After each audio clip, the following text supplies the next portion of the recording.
Welcome back viewers, आप देख रहे हैं वीकेंड का सबसे भरोसेमंद कार्यक्रम ये देश है हमारा।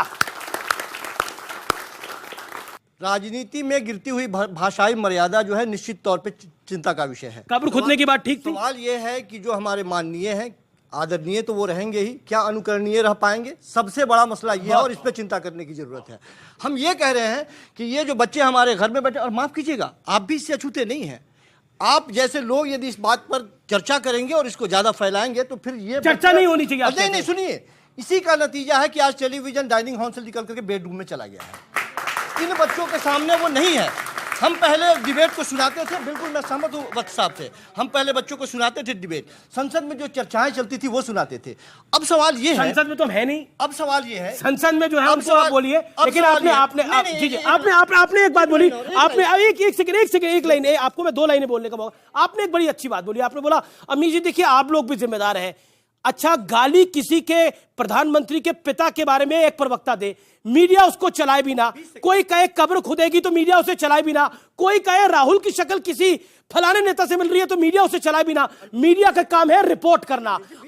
हम रिपोर्ट करते हैं जो होता है, हम रिपोर्ट करते हैं जो होता है जनता के बीच में। मैं सिर्फ ये कह रहा हूं कि पत्रकारिता का छात्र मैं भी रहा हूं और मैंने भी ये पढ़ा है कि कुछ बातें ऐसी होती है जिसको दरकिनार कर दी जाती है, जिन्हें दबाया जाए, समाज हित में उसको दरकिनार कर दी जाती है। यदि वो बातें दरकिनार कर दी जाती तो आज शायद ये लोग सार्थक मुद्दे पे बात कर रहे हैं। मतलब आप कह रहे हैं आप नहीं, मेरा प्रोफेसर मुझे सिखाता है कि आप कह रहे हैं कि अगर कुछ होता है तो उसको दबाया जाए। जितने भी ओपोजिशन है इसको सरकार में आने की कोई जल्दीबाजी नहीं है।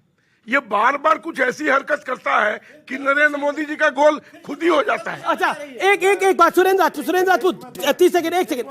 जी राजकुमार भाटी। संजीव जी ने जो कहा जी कि मीडिया ऐसी चीजों को दिखाता है जो नहीं दिखानी चाहिए, खराब चीजों को ज्यादा उठाता। आपने कहा कि हम दिखाएं क्यों नहीं, हम तो मीडिया। आपकी बात भी सही है, लेकिन मैं बहुत ईमानदारी से कहना चाहता हूं इस देश में अच्छा भी बहुत घटित हो रहा है, अच्छा भी बहुत लोग बोल रहे हैं। तो उसको इस तरह चीजों, जब वैक्सीन बनी तो हमने दिखाई, जब आपने बोला वैक्सीन हम नहीं लगवाएंगे, ये मोदी की वैक्सीन, हमने वो भी दिखाया। तो हम क्या करें? हम तो दोनों पहलू दिखा रहे हैं।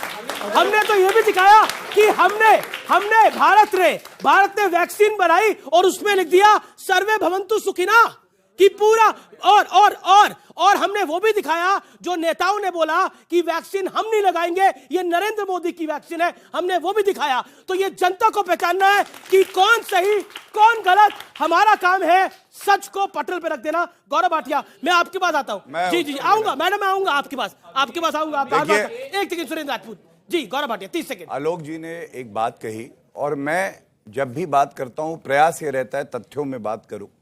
आपको मैं याद दिलाता हूं, नरेंद्र मोदी जी चुनाव प्रचार कर रहे थे, उन्होंने प्रियंका वाड्रा के बारे में एक सवाल पूछा गया, उन्होंने कहा मेरी बेटी। और उसके बाद एक पत्रकार ने उसी के कुछ दिन बाद पूछा नरेंद्र मोदी जी के बाद, तो प्रियंका वाड्रा गांधी ने कहा नीच राजनीति करता है ये व्यक्ति। अब बताइए, संस्कारों का और सोच का ही फर्क है। आप कह सकते गाली किसी को भी नहीं देनी चाहिए, लेकिन गाली दे कौन रहा है? एक तो किसी व्यक्ति के बारे में गाली, उसके स्वर्गीय पिता, और तीसरा संवैधानिक पद पे बैठे हुए व्यक्ति के बारे में। दूसरा उदाहरण आपको देता हूं गुजरात में। क्या जनता को पसंद है ऐसे नेता जो गाली देते हैं? गुजरात में खड़गे जी ने कहा यह 100 सर वाला रावण है, उन्होंने कहा यह झूठों का सरदार है। मधुसूदन मिस्त्री वरिष्ठ नेता है, उन्होंने कहा औकात दिखा देंगे मोदी को। अब मैं सवाल प्लीज रुक जाइए, मत करिए ऐसे। सवाल पूछूंगा मैं। सवाल ये है, हिमंता बिस्वा शर्मा ने बोला, गलत नहीं, सवाल है सर। हिमंता बिस्वा शर्मा ना, सवाल तो पूछने देंगे ना। हिमंता बिस्वा शर्मा ने बोला, नहीं गुजरात में बोला हिमंता बिस्वा शर्मा ने कि राहुल गांधी की शक्ल सद्दाम हुसैन से मिलती है, क्या वो जायज था? सद्दाम हुसैन कहना गलत है, यही बोल रहे हैं ना। तो मैं पूछना चाहता हूं, राहुल गांधी ने विदेशी धरती पे जाके ये क्यों बोला था सद्दाम हुसैन और गद्दाफी भी चुनाव जीतते हैं, मोदी जी जीते तो क्या है? तुलना करी थी कि नहीं? आप फैक्ट चेक कराइएगा। माफी मांगनी चाहिए राहुल गांधी को कि नहीं? बोलिए, ये आपके प्रश्न का उत्तर है। इसलिए फैक्ट पे बात करिए। आप लोग भी विदेशी धरती पर जब सद्दाम हुसैन नरेंद्र मोदी को, गद्दाफी नरेंद्र मोदी को बोलते हैं, गौरव भाटिया का ये आरोप है, तो फिर आप कंप्लेंट किस बात की करती है? दूसरी तरफ क्या आपको लगता नहीं है कि पहले राहुल गांधी ने सुप्रीम कोर्ट में हलफनामा देके माफी मांगी, अब आपके एक और प्रवक्ता ने माफी मांगी है? क्या आपको लगता नहीं है कि कहीं ना कहीं कांग्रेस के लिए यह बड़ा सेल्फ गोल है जो हुआ है कल? तीन चार चीजें बड़ी साफ हैं अमीश गुरुवार भाई। को। हाँ, पहली चीज तो थोड़ा ध्यान से वो करिएगा। पहली चीज तो अभी मीडिया पे प्रश्न आया था कि भाई मीडिया वाले दिखाते क्यों हैं, तो उस पर ले लीजिए। किसी एक आदमी ने एक बार अपशब्द बोला, गलत था, लेकिन मीडिया ने उसी आदमी के अपशब्द को कम से कम 10 करोड़ बार सुनवा दिया। एक आदमी को एक गाली मिली थी, 10 करोड़ गालियां मीडिया ने दिला दी। अब ये देनी चाहिए थी या नहीं देनी चाहिए थी, मतलब ये आप- जिसने दी एक मिनट, जिसने दी उसका कोई दोष नहीं है, जो दिखाएगा उसकी गलती है। भैया एक सेकंड, इस हिसाब से जितने लोग व्हाट्सएप पे देख रहे हैं, जिन लोगों ने व्हाट्सएप पे कोई वीडियो देखा गाली का, वो दोषी है, जिसने बोला वो दोषी नहीं है। यही सही मानूं मैं जी। देखिए, आपका चैनल नंबर 1 है, अमित देव का प्रोग्राम नंबर 1 है। मैं आपको बताना चाहता हूँ, अगर मीडिया नहीं दिखाएगा तो कौन दिखाएगा? जन के लोग देखते हैं इस प्रोग्राम को। आप ये बताइए, आप मुझे ये बताइए, मैं नहीं करता सवाल, मैं अमित देव की तरफ से कर रहा हूँ सवाल। आप ये बताइए, आप गलत बोलिए, माफी भी ना मांगे और पार्टी से भी नहीं हटाइए और पदोन्नति कर दीजिए आप। जी जी। अच्छा एक बात बताइए, ये आपकी लुक बिल्कुल देवानंद जैसी लग रही है। देवानंद के फैन है क्या सर? अब हर बार देवानंद का आत्मा करता है, कोई तो मुझे कहता है आप वो लगते हैं क्या मिस्टर इंडिया। मिस्टर इंडिया जी, ये मिस्टर इंडिया का सवाल है। सुरेंद्र राजपूत भाई, मिस्टर इंडिया का सवाल है। बिल्कुल, हमको जो है, हम भाजपा से तो हार जीत की लड़ाई लड़ेंगे, चुनाव में लड़ेंगे, चुनावी उसमें हार में और चुनावी जीत में हम नारे भी लगाएंगे कि हम चुनावी कबर खो देंगे, ये नारे भी लगाएंगे। लेकिन हम इतना जरूर बता देते हैं, सुन लीजिए, हम मीडिया से लड़ने नहीं आए, आप हमसे लड़िए मत। हम आपको हार जीत नहीं कर रहे हैं, हम आपको सिर्फ इतना कहना चाह रहे हैं कि जिस चीज का एम्प्लीफिकेशन आपकी जिम्मेवारी, आपका विवेक है, हम आपसे बिल्कुल नहीं लड़ रहे। आपका विवेक है कि आप गालियों को एम्प्लीफाई करोड़ों बार करवाते हैं या आप अच्छी चीजों को एम्प्लीफाई करोड़ों बार करवाते हैं। आप इन लड़कों की, इन बच्चों की, इन लड़कियों की नौकरियों को आप करोड़ों बार कहला करके नरेंद्र मोदी जी के ऊपर दबाव डालते हैं कि साहब इनकी नौकरियों की व्यवस्था कीजिए, महंगाई की व्यवस्था कीजिए, या फिर आप इनकी गालियों को करके नरेंद्र मोदी जी को समर्थन दिलाना चाहते हैं। ये है कि कांग्रेस के नेता नारे लगा रहे हैं, मोदी तेरी कब्र खुदे की, इन्हें नारे लगाने चाहिए थे युवाओं को नौकरी दो। कांग्रेस के नेता नरेंद्र मोदी के पिता के बारे में अपशब्द बोल रहे हैं, इनको कहना चाहिए था कि नरेंद्र मोदी नौकरी दो। लेकिन सवाल यह है कि जनता देख क्यों रही है, मीडिया दिखा क्यों रहा है? और कुल मिलाकर मेरे पास सुप्रीम कोर्ट का वो हलफनामा है जिसमें ये अनकंडीशनल माफी मांग के आए हैं। अनकंडीशनल, माफ करिए, ऑर्डर है, माफ करिए, ऑर्डर है, माफी मांगी है। सुप्रीम कोर्ट के आदेश के ऊपर ये गांधी परिवार का सुप्रीम कोर्ट कुछ कहना चाहता है, इस पर भी सुन लीजिए। देखिए कितने भारतीय जनता पार्टी वाले लोग चालाक हैं, शातिर कहूंगा तो FIR करा देंगे, ठीक है ना? ठीक है, तो भाई हम चालाक कह रहे हैं, कितने चालाक हैं। सुप्रीम कोर्ट ने ये जब वर्ड कहा उसमें कि साहब इन्होंने तो ये गलत कहा, लेकिन आपने जो 153A की धारा लगाई, ये क्या सही लगाई? हटाइए इसको। तब जब ये हटी नहीं है, नहीं हटी नहीं, अभी हटेगी, हटाइए। राहुल गांधी ना हट जाए, 120B की धारा लगाई, 120B की धारा लगाई, क्यों लगाई? सुप्रीम कोर्ट जब धाराओं के लिए आपसे पूछता है, असम की सरकार से पूछता है, तो ये लोग चुप, एकदम गांधी जी के बंदर बन जाते हैं। गांधी जी के 3 बंदर, ना देखना, ना सुनना, ना कुछ करना। सर अभी एक दिख रहा है मुझे point. Doctor Singhvi states that the petitioner tenders N unconditional apology, यानी बिना शर्त माफी मांग के आए हैं आप। सुनिए, आज के बाद बोलेंगे, आज के बाद बोलेंगे। दिन जबान फिसली थी, तभी उन्होंने कहा था सॉरी, नरेंद्र दामोदर दास मोदी। सुनिए, उसी समय कहा था, आपको कुछ तथ्य वो कुछ अलग नहीं कहा, लगता जमान फिरती है। और जिस तरीके का गलत नहीं कहा, जिस तरीके का कुटिल हंसी हंस रहे थे, वो जुबान फिसलने की, जुबान फिसलती हुई दिखती है आपको? हाथ खड़ा करके बताइए, मैडम कुछ कहना चाहती है। आपको जुबान फिसली हुई दिखती है? नहीं, बिल्कुल भी नहीं, उन्हें जान के बोला है, जान के बोला। यस, जानबूझ के बोला था उन्होंने, ये गलत शब्द बोले थे, हंसे थे। और ये अगर घर में माँ बाप को ये गाली देंगे तो ये बच्चों को क्या सिखाएंगे? कोई अच्छी बात है, वो तो देश के प्रधानमंत्री नहीं, जो कांग्रेस के प्रवक्ता है, जो कांग्रेस के प्रवक्ता है।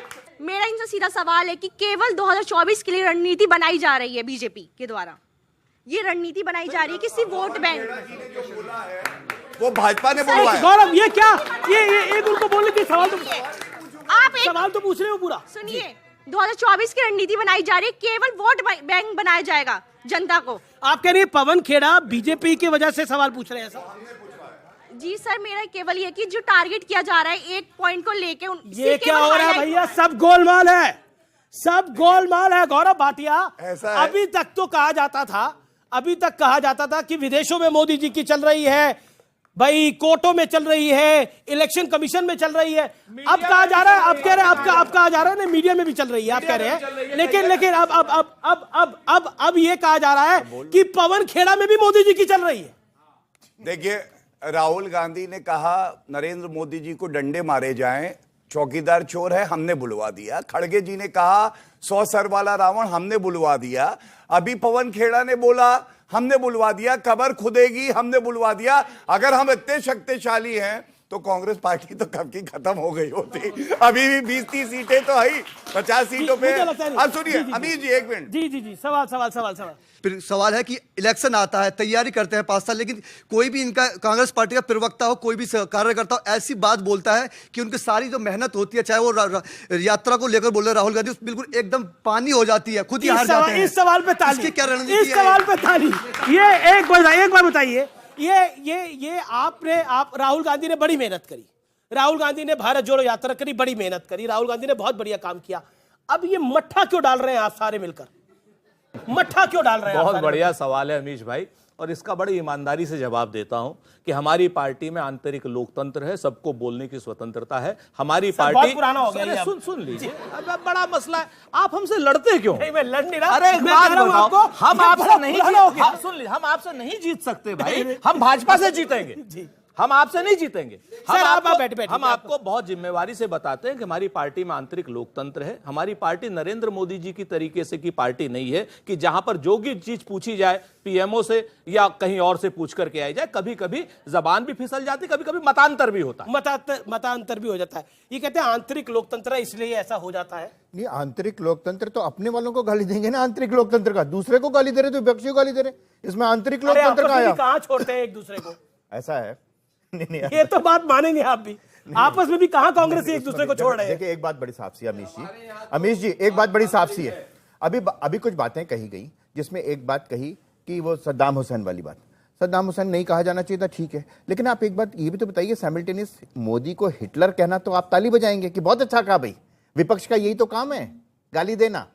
जहां पर जिस लोकतांत्रिक व्यवस्था में यह मान लिया जाए कि विपक्ष का काम सिर्फ गाली देना है, वहां विपक्ष नहीं रहता। विपक्ष होना चाहिए, विरोधी नहीं होना चाहिए। विपक्ष होना चाहिए, विरोधी नहीं होना चाहिए। सवाल कई लोग सवाल खड़ा पूछे जा रहे हैं, आपके पास भी आऊंगा। आपका सवाल क्या है? सर, भाटी सर से मेरा सवाल है। सर, आपने कहा था कि कई शब्दों के, एक शब्द के कई अन्य मतलब होते हैं। तो जैसे कि कब्र खुदेगी, नारे आपकी पार्टी ने लगाई कि मोदी तेरी कब्र खुदेगी, ऐसे में वो एक तरीके का उसका दूसरा मतलब है कि वो सत्ता बदलनी पड़ेगी, आपने ये कहा। लेकिन सर, आपको ऐसा नहीं लगता कि आप जितनी कीचड़ उछालेंगे उतना कमल खिलेगा?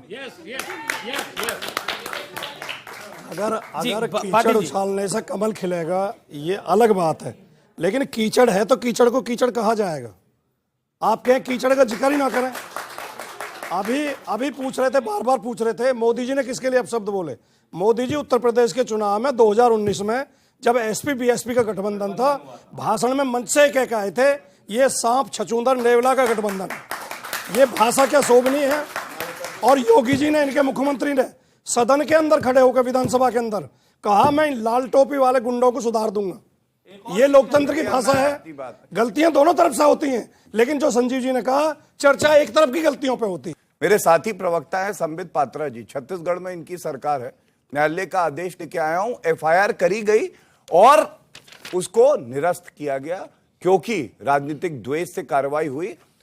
महाराष्ट्र में बहुत बड़े एक पत्रकार हैं, तलोजा जेल में डाल दिए गए थे, वसूली अघाड़ी की सरकार थी। और इस चैनल के 2 पत्रकार हैं, नाम नहीं लूंगा, उनके खिलाफ भी राजस्थान छत्तीसगढ़ में एफआईआर करी गई क्योंकि वो कांग्रेस का जो भ्रष्टाचार है उसको उजागर कर रहे थे। ये प्रमाण के साथ बता रहा हूं।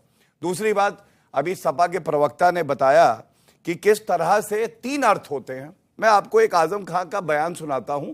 कौन नहीं सुनना जरूरी है, 10 सेकंड का ही है, ज्यादा नहीं लगेगा। ये सुनिए, जयप्रदा जी नेत्री हैं, उनके लिए क्या कहा था, ये लीजिए।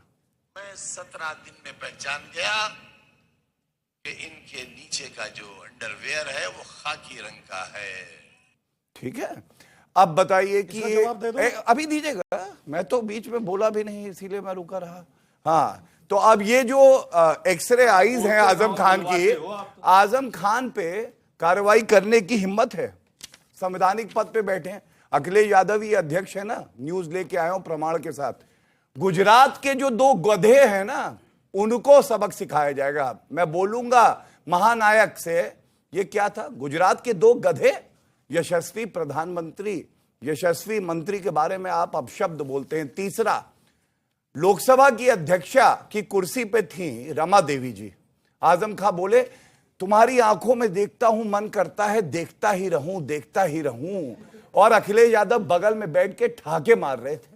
यह होती है शब्दों की अमर्यादित शैली, जो कि समाजवादी पार्टी का पर्याय बना हुआ है। और ये आके हमें यहां ज्ञान देते। मैं केवल एक बात कहूंगा, चाहे महिला हो, चाहे आर्मी के जवान हो, तमाम और बयान हैं, चाहे प्रधानमंत्री हो, राष्ट्रपति हो, आर्मी चीफ को सड़क का गुंडा कहना, सम्मान नहीं करेंगे, जनता नेस्त नाबूद कर देगी। ठीक है, आप ढूंढ नहीं पाएंगे मेरा कि कहना है कांग्रेस सम्मान पार्टी ना को करे तो समझना है। अपमान भी ना करे। एक राजकुमार बाटी, आजम खान ने जयप्रदा के अंडरगारमेंट का कलर बताया और उसके अलावा बहुत सारी बातें आजम खान ने कही या फिर बाकी नेताओं ने करी। क्या आपको लगता नहीं है कि उपदेश तो सारे दे रहे हैं, लेकिन अपने गिरेबान में कोई नहीं झांक रहा? और ये आप लोगों के साथ भी है, आपकी पार्टी के साथ भी। मैं बिल्कुल आपकी बात से 100% सहमत हूं। सबको ही इस पर लगाम लगानी चाहिए। लेकिन जो बीजेपी के प्रवक्ता अभी बात कर रहे हैं, मैंने इनकी 2 बयान सुनवाए, बजाय इसके ना ये कहते हैं कि नहीं ये बयान गलत थे और आगे से कोशिश करेंगे ना हो। आप अखिलेश ये यादव दूसरों की ये बोलिए गलत था, दूसरों की गधे अभी बोलिए, सुनवाएंगे। चलिए बोलिए। मैं पूछ रहा हूं कौन सा अर्थ था? आजम खान अंडरवेयर का कलर बता रहे थे, पूछिए। मेरा गला खराब है। इनका गला खराब एक दिन पहले खुद को हम ये गधा याद कहा था दिलाएंगे कि मैं गधे की तरीके से काम बोल करता हूं। रहे थे, गधे की तरीके से काम करता हूं। नरेंद्र मोदी का बयान था एक दिन पहले का। महिलाएं आती है झुक झुक के 500 रुपए का नोट ले जाती है, वोट नहीं डालती। जीतू पटवारी कार्यकारी अध्यक्ष थे, बताऊं मैं? है टंच माल है, ये बोल रहे थे इनके मंत्री, बताऊं मैं? ये बोलेंगे। मैं बीच में टोकना नहीं चाहता हूं, लेकिन अपना पहले अगर शराब पी के एक बदतमीजी करें, उसकी शिकायत करें जाके, जी आपका लड़का शराब पी के बदतमीजी कर रहा है। जो शरीफ आदमी होगा, अच्छा इंसान होगा, अपने लड़के को डांटेगा, गलती मानेगा, माफी मांगेगा। जो नालायक होगा वो कहेगा फला का भी पी रहा है, उसका भी पी रहा है। शराबी है कौन यहाँ पर? बदतमीजी कर रहा है। शराबी है कौन यहाँ पर? ये खड़े, ये शराबी है। ये आजम खान शराबी है। मैंने देखिए, आजम खान के लिए शराबी मत बोलिए। किसानों की जमीन जरूर हड़प लेते हैं, ये हमें पता है, जेल में हो क्या है ये जरूर पता है। जी। हम सिर्फ ये कह रहे हैं कि ऐसा क्यों है कि हमें यहाँ लग रहा है कि मामला एक तरफा जा रहा है। केवल भारतीय जनता पार्टी शब्दों के मामले में बड़े संयमित रहती है और मर्यादित रहती है, बाकी सारी पार्टियां इस हमाम में नंगी हैं। मैं सिर्फ ये कह रहा हूं कि किस घर के बच्चे संतुलित होते हैं और संस्कारित होते हैं? उस घर के जिस घर के गार्जियन संस्कारित होते हैं, वो अपनी जुबान पे कंट्रोल करते हैं। और वो, लेकिन जब देश का गार्जियन ही कहे कि 5-5 किलो रोज भर भर के हमें गालियां दी जाती है और उसका हम खाद बनाते हैं और वोटों की फसल उस पर काटते हैं, ये आपकी बात है, ऐसी होगी। अभिजीत अवस्थी कुछ कहना चाहते हैं? अभिजीत अवस्थी बोलिए आप। बात बड़ी साफ सी है संजीव जी, ये कभी उन्होंने नहीं कहा, ये आपकी नीयत और वो साफ हो गई कि उन्होंने कहा कि मैं खाद बनाता हूं और उससे वोट की फसल काटता हूं। कहा कभी? फिर आपने गलत कहा, झूठ बोला। उन्होंने कहा कि आप पत्थर मारोगे, आप ईंट फेंकते, उस समय सीढ़ी बनाता हूं। फिर झूठ बोला आपने, प्रधानमंत्री ने नहीं बोला। फिर झूठ बोला आपने। बात बड़ी साफ सी है इस देश में।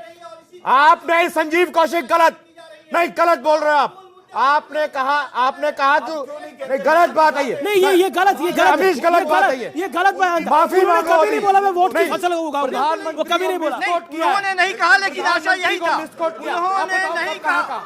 बताओ कब कहा का? नहीं, अब कह रहे कि नहीं कहा, अब कह रहे नहीं कहा, देश की पर नहीं कहा। अच्छा ठीक है, एक सेकंड, कहा कि नहीं कहा? ये आपने बोला, आपने मिसकोट करा प्राइम मिनिस्टर को। You misquoted honourable prime minister. ये लोग समझ रहे हैं कि उसका मतलब क्या होता है। नहीं, आप मतलब में चल जाइए। क्या ना आप जनता से आप इधर आइए, जनता से मुखातिब हो। एक सेकंड आप जनता से मुखातिब होइए। आप बताइए, क्या प्रधानमंत्री ने बोला था जो मुझे गाली देते हैं उससे मैं वोट की फसल उगाता हूं, ये प्रधानमंत्री ने बोला था या आपने मिसकोट किया प्राइम मिनिस्टर? प्रधानमंत्री के सेंटेंस का यही अर्थ था कि ये अर्थ आप निकाल रहे हैं, ये पीएम ने नहीं बोला। क्या आपको लगता नहीं है कि जैसे अभी कुछ देर पहले संजीव कौशिक ने मिसकोट करा प्राइम मिनिस्टर को, ये गलत है? प्राइम मिनिस्टर तो स्वयं 50 लोगों को मिसकोट करते हैं, नंबर 1। नंबर 2, संजीव जी ने साफ साफ कहा कि भाई मैंने ये समझा, एक बात। अब दूसरी 2 बातें बड़ी साफ कह आपने दी क्या समझा है। प्रधानमंत्री जी तो फसल तो काटते ही हैं भाई, वो तो हर चीज की फसल आज नहीं काट ली उन्होंने। कल हमने 2 बार कहा कबर खुदेगी, कबर खुदेगी, और आज उन्होंने फसल काट ली। ठीक है, सुनिए, मेरी बात तो आपने रहने नहीं दी। ये देखिए 2 बातें हम प्रधानमंत्री एक बच्चों के लिए कहना चाह रहे हैं कि भाई जो अभी कहा ना कि हमें इससे सीखना चाहिए, मैं आलोकवत से सहमत हूं।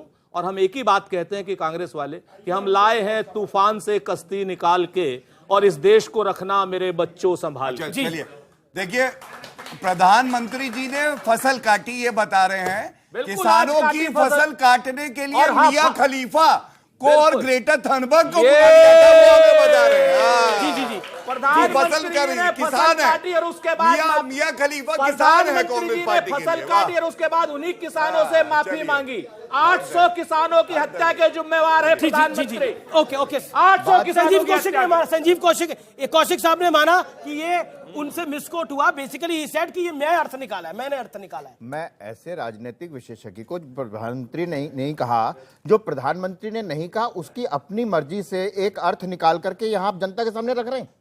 अब एक ऐसे विषय पर मैं आपका ध्यान आकर्षित करना चाहता हूं जो बहुत महत्वपूर्ण है। कई बार जो चीज आपको मुफ्त में मिलती हुई दिख रही होती है, उसकी आपको बहुत बड़ी कीमत चुकानी पड़ती है। तो क्या पंजाब के लोगों के साथ भी यही हो रहा है? क्योंकि पंजाब के अमृतसर में जो तस्वीरें सामने आई है, उसे देखकर आपकी रूह कांप जाएगी। जिन लोगों ने 1980 और 90 के दशक में पंजाब को जलते हुए देखा है, उनकी यादें ताजा हो गई होगी। हाथ में तलवारें और बंदूकें लिए खालिस्तानी समर्थकों ने अमृतसर के अजनाला थाने पर हमला बोल दिया। खालिस्तान समर्थक अमृतपाल सिंह खुद इन लोगों की अगुवाई कर रहा था। पुलिस कर्मियों पर अटैक किया गया है, तस्वीरें देख रहे हैं आप। अमृतपाल सिंह के करीबी लवप्रीत सिंह तूफान को पुलिस हिरासत से छुड़ाने के लिए सब कुछ किया गया, और इस हिंसा के नंगे नाच को पूरे देश ने देखा। जिस पुलिस ने अपहरण के एक मामले में उसे हिरासत में लिया था, तो क्या पंजाब में कानून का राज हाशिए पे पहुंच गया है? और लोग इसकी कीमत चुका रहे हैं, क्योंकि ये इस हफ्ते की सबसे दुखद तस्वीर है। और मैं चाहता हूं कि एक एक पैनलिस्ट इस पर अपनी राय दे, क्योंकि जो पंजाब में हुआ है ये वाकई बहुत ज्यादा दिल दहला देने वाला है। आप लोगों का शासन था पंजाब में, आपने अपने मुख्यमंत्री को भी गवाया है। क्या कहना चाहते हैं आप? मैं आपसे हमेश बहुत कम सहमत होता हूं, लेकिन आज मैं आपसे सहमत हूं, पूरी तरीके से सहमत हूं। जिस तरीके से पंजाब में दोबारा से अतिवाद का दौर लौट रहा है, क्योंकि ये बात कुमार विश्वास ने पहले भी कह दी थी कि अरविंद केजरीवाल चुनाव जीतने के लिए देश विरोधी ताकतों से भी हाथ मिला सकता है, और आज की डेट में वो देश विरोधी ताकतें सर उठा रही हैं।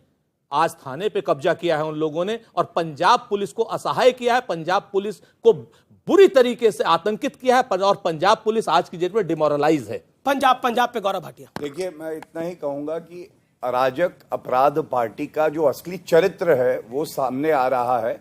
और जो बात कही अभी कांग्रेस के प्रवक्ता बता रहे थे, वो अमृतपाल कह रहा है कि जो कांग्रेस की सरकार का मॉडल था वो ही फॉलो हो रहा है, और ये कह रहे हैं कि सहमत है। गृह मंत्री को भी धमकी दे रहे हैं।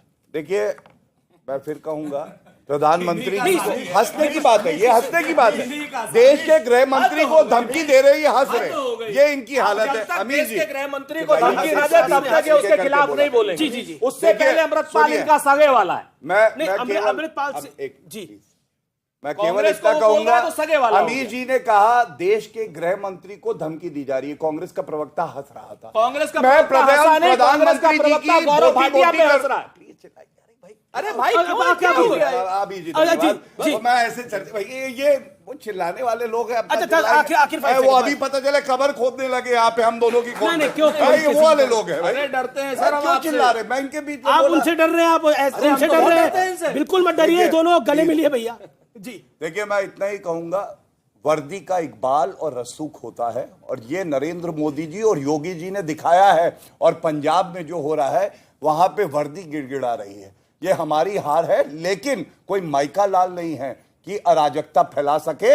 नरेंद्र मोदी जी यहाँ पे हैं और दिखाएंगे कि ये सारी तस्वीरें डराने वाली है। गौरव भाटिया, ठीक किया जाए। जैसे आपसे, आपके बारे में सुरेंद्र राजपूत ने कहा, मैं भी आज कभी उनसे सहमत नहीं होता, लेकिन उनसे सहमत हूं आज मैं। सुरेंद्र राजपूत, कांग्रेस के चीफ मिनिस्टर थे अमरिंदर सिंह, लेकिन उन्होंने पंजाब में इस तरीके की तमाम घटनाओं को बहुत ही रोका था। और जब वो कांग्रेस के चीफ मिनिस्टर थे तब भी मैं ये कहता था कि वो सबसे बढ़िया चीफ मिनिस्टर कांग्रेस के। जी बहुत बहुत शुक्रिया आप तमाम लोगों का इस चर्चा में भाग लेने के लिए। लेकिन पंजाब की तस्वीरें जरूर विचलित कर रही हैं, इसलिए चलते चलते मैंने ये तस्वीर आपको जरूर दिखाई, क्योंकि ये देश है हमारा, इसीलिए महत्वपूर्ण है जानना और समझना कि कई बार मुफ्त के लिए हम बहुत बड़ी कुर्बानी दे देते हैं। ध्यान रखें जनता। नमस्कार।